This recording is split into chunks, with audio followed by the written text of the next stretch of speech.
Hello again. So, can you guess what I'm going to do today? Show off my slipper slipper feet. But yeah, what this is, I picked this up at Salute because I'd pre-ordered it, and Salute was the actual official release of Shivershield, and I really enjoyed playing it at Salute. Really nice. People came up, joined in. It was really nice. And I've had a bit of a quick flick through this, but you can, even with pressing it in, you can sort of see that, you see at this edge here, that, yeah, the lid bulges up. I wasn't sure if it was necessarily there, because I wouldn't, but the cover is by Tony Huff.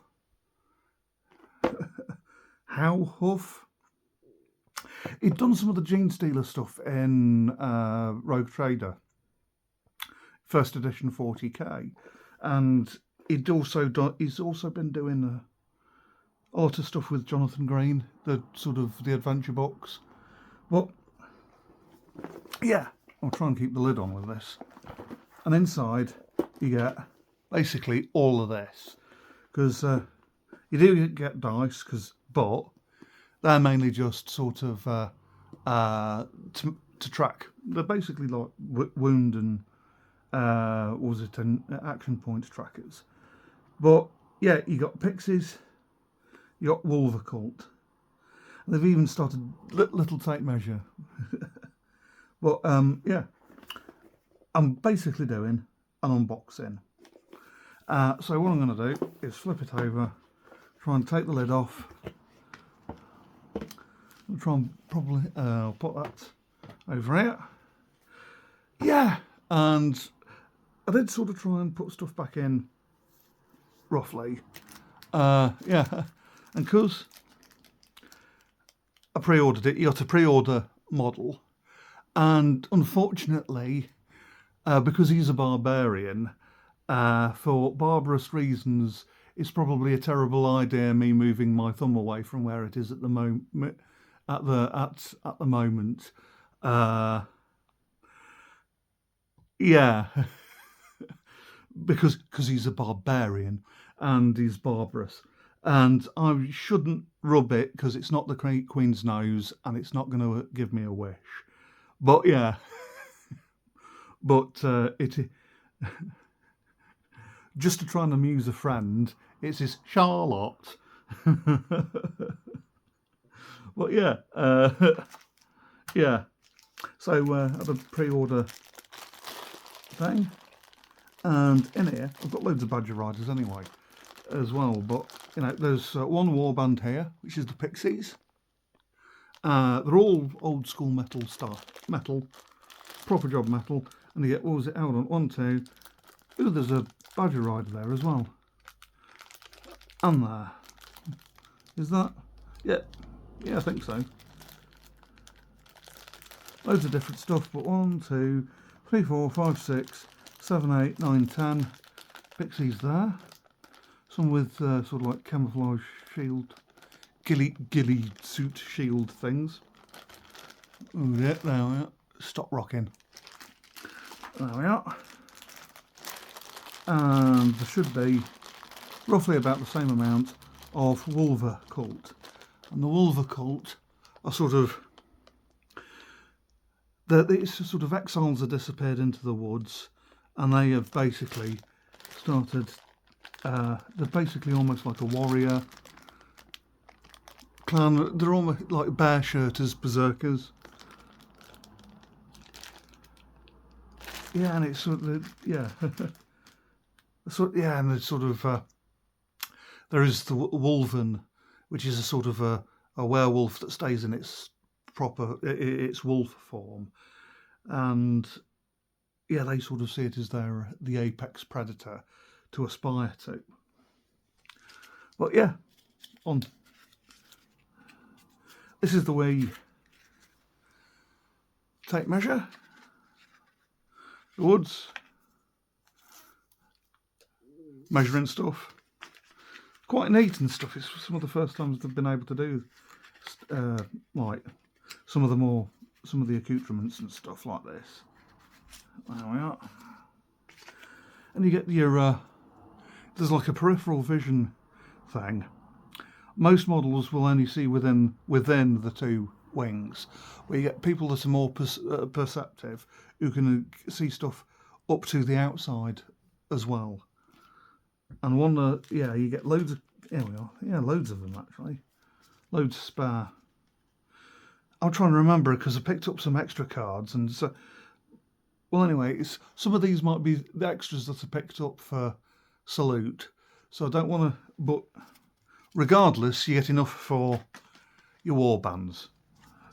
So I don't necessarily know if you get all of these, but you'll get like you'll certainly get enough anyway. There we go. Stack those up. Yeah, dice counters. You got loads of D10s, all lovely green. Another what's it card? Another couple. Yeah, I must have picked up extra for. Yeah.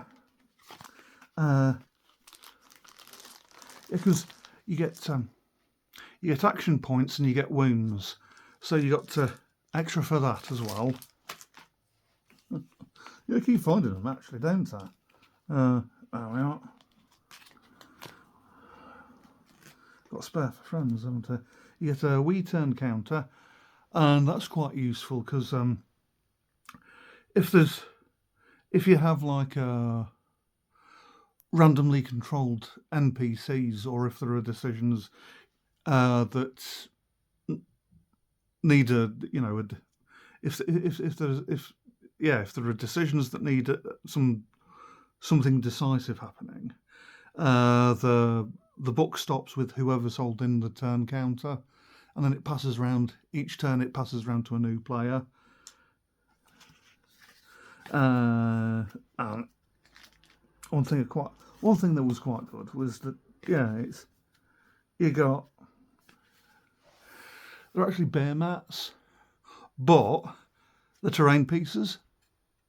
So I could go and have a drink with some friends or something in a coffee shop, and take all this with me and place them down. It's like, there's a treetop, there's a little sort of glade sort of area, or another one, yeah, fallen tree, and because I know with these it's with the gnomes, because they do a lot of stuff with balancing, that you can raise and lower things, and they get like with this, you'll see +1 perception and -1 stamina, but -1 wisdom and +1 constitution. And there's a different different things to raise and lower, so you'll always get a benefit and a deficit as things go round. Yeah, you basically get terrain pieces because you can probably just about see the crows on that one. You got some cave where a beast dwells. Yeah, you got some pre-made sort of scatter terrain to just put on a table and stuff. Bases for the models, and you put on a little white marker on the lip to show which way they're facing, so that lines up, so you can tell how things go. Yeah. Some pamphlets, quick reference guide, always useful.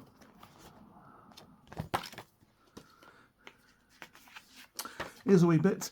Yeah, they do like a summer game stay, and it's in the woods, so it's the woods in the woods, or twit to yeah, some stuff there. Some extra bits. Yeah, I've got that, and it's yeah. I probably want to start doing a campaign of Deepwood Shadows.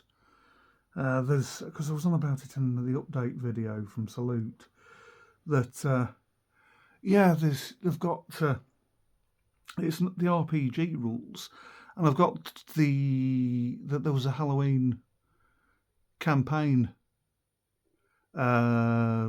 book done a couple of years ago, and I keep meaning to probably do that and probably hopefully film it. It might be more of a theatre of the mind style thing, but yeah. What else you get is, these are for players. You can stick them, stand them up. You got like a, not serrated or perforate, not necessarily perforated, but you just see the shadow along here, so you can bend it. Because sometimes you hide your choices, and then you can reveal them a bit later on. So that's pretty good, yeah. And it's sort of it's like with attacks, you get several different types of attack, and you due to a bit of fluctuating luck within combat, you can pick as many an amount of tokens out of a certain option as you like, and you can then you sort of reveal it. And also with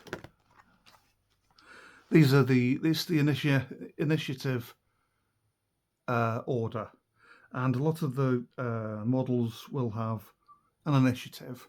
Higher up go first, but one thing that you can do is you can go up to a maximum. So someone that's at an initiative step of 7 can choose to go at 7 or anything lower.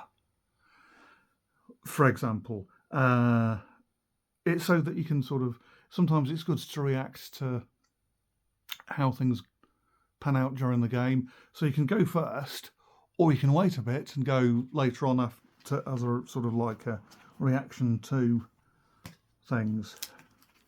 And what we get here, they're the tokens to put on your initiative tracker. I'm glad about this because I was getting a bit, but yeah, where have they gone with this and stuff? Well, these are the attack tokens. Many of them are. I think that I'm not sure actually. I'm gonna have to do a double check because I think these are the for. Yeah, they are. Thought so. For the gnomes balancing tracker. Yeah. Yeah, that's basically what they're to track the gnomes sort of ways of balancing. Because in this, the gnomes they're similar to dwarves, and they like to try and keep order. They're like a race of bureaucrats, and they try and balance the elements through bureaucracy and warrioring. But here we go, right. And then got the wee sheet with the artwork on, and underneath you've actually got all the profiles and stuff that you can put on the cards. So sort of copy them out and stuff. Won't go too much into it, but yeah, sort of splits it up so you can sort of, yeah, keep everything straight. And this is the Tony Huff cover art, and yeah, it's the rule book underneath. And I think they realised that the rule book was a bit sort of a bit thicker than they thought it would originally be. So yeah, and that's the old cover, some of the old artwork. I'll just do a bit quick flick because yeah, I'm sure you can sort of go and get your get a copy yourself and stuff. But yeah, there's quite a lot. I mean, yeah, and there's all the different sorts of attacks. You got all the, oh yeah. Normally, most pretty much all combatants can use. Where is it? There is the attack and the defend, but you can choose extra. Actually, no, that's the yeah, that's something a bit different. But yeah, you have like a stamina cost, and you have a stamina value on for the character, and then different actions cost different amounts of stamina, and then you can go off and do things. yeah, and here you go. The difference. Anyone can defend an attack, and then some you might be able to get an extra token, or might give you the option to pick. Might be able, instead of just having the option of defending or attacking, you might have others as an option. Some might add tokens on top of that, so you can, yeah, as a free sort of action, or it's like some sort of like rending cleave. You might get an extra. Here you go, like this. With these, you get a free token, and that is the attack. So yeah, you get an extra attack from those, but you can also use those blue squiggles, the staggers. So your normal allowance, you'd be able to choose defend, attack and stagger, but you'd also get a free attack token. And then you can sort of, where is it? Then you sort of reveal it and you go, right, this is what I'm planning on doing during the attack. It's sort of like, it's almost like dueling, yeah. And then you can sort of go to that, this is my sequence. Objectives and stuff, and you can do, yeah, doing stuff like that. What they do with a lot of this now is most of the warbands will have a leader, an elite, a rank, and a file option, and you choose one from one, yeah. And there's you'll have the leader, elite, rank, file, columns, and you choose one from each column, an option from each column. I'll just go through. Yeah, you got hearth folk. But here you are. This is what I mean. You can choose one from each column.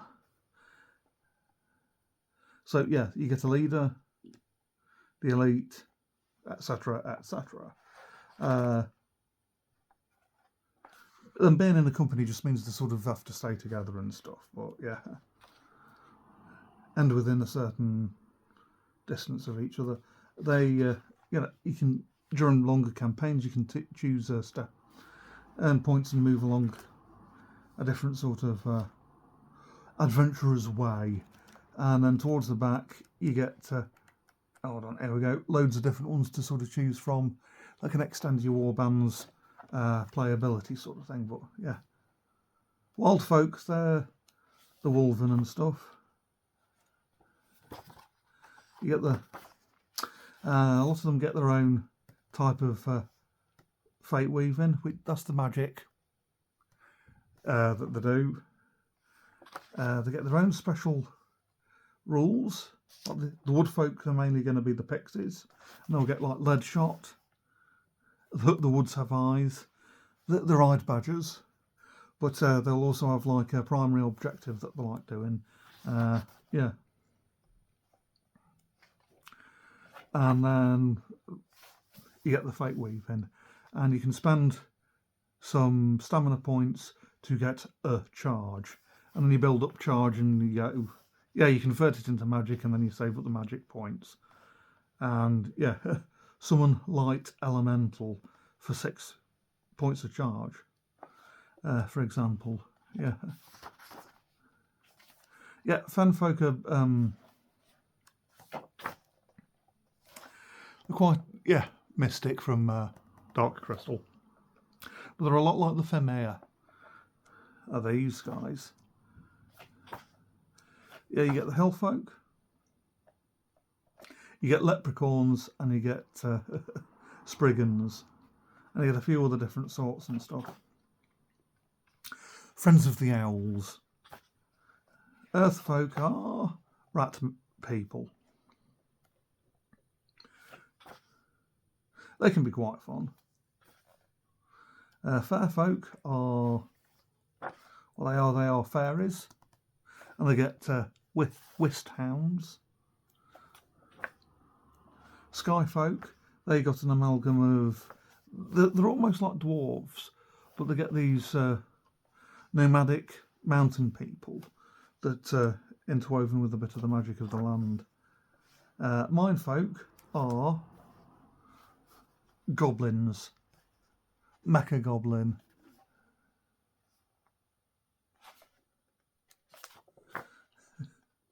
And they get they're full of ideas, none of which are good.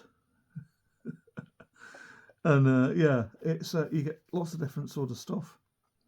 You get a sample warbands on each, and yeah, they get these random this sort of randomised armour, and you can activate. It's random before you choose a random ability before each battle, or rather, sorry, you pick a lot of random abilities, assign it to the character card, and then you can activate it at some point during the battle. And there's stuff like there's the ejector button, and it just flings the goblin 12 inches backwards 12 inches. And there's another one where it's the mecha goblin.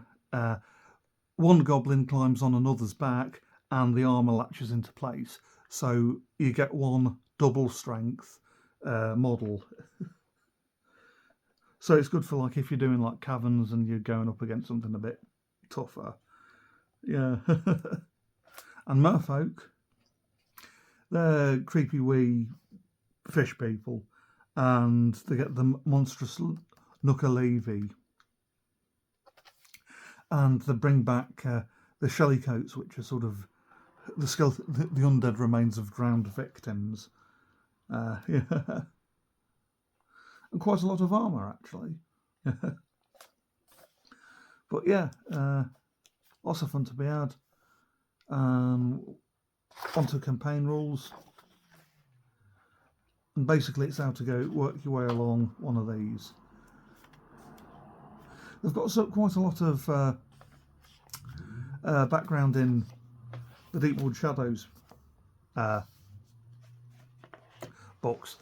But I think as of filming, and I don't know how long they're going to be up still, but I think some of the previous editions books are out, and they've got quite a lot of background in. But I think there's the idea that we're going to be that a lot of the background's going to be built up again.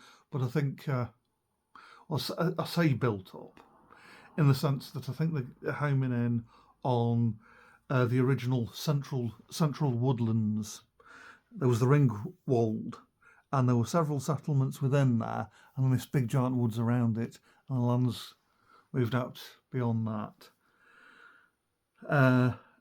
And you get, barrows, and there's a bit of marsh, and lots of different stuff, and yeah, there's enough to go on with that. All that to be, anyways. But yeah, so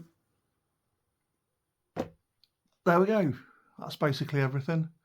Yeah, I'm sort of hoping they might do little sort of like campaign booklets sort of thing. Maybe sort of like an add-on pack campaign thing where it's, you get a little booklet that expands an extra area, probably a model or two, couple of cards that just mean, just sort of like here is a character or two that you can go and add, that adds to, it's area specific, and you can go and sort of, do something in an area. Something, and a little booklet with some background and adventure seeds and things like that. Probably like one of the adventure paths where it's like it's one or two of them where you can go off, and that'll be I'll have to put that to Jeff Solomon Sims and see what it. Yeah, it's just a little adventure pack sort of thing with an But anyway, that's me blathering now. That's basically what you get in the new box set. The rule books can be bought separately. Yeah, so I'll and it looks like I will be playing this a lot more often. I'd planned on playing the previous edition quite a lot, but it sort of over this last year or so, it's just life's really got in the way and other such excuses. And now I'm sort of in a better position to sort of go out and, you know, actually take advantage of this sort of stuff. And yeah, so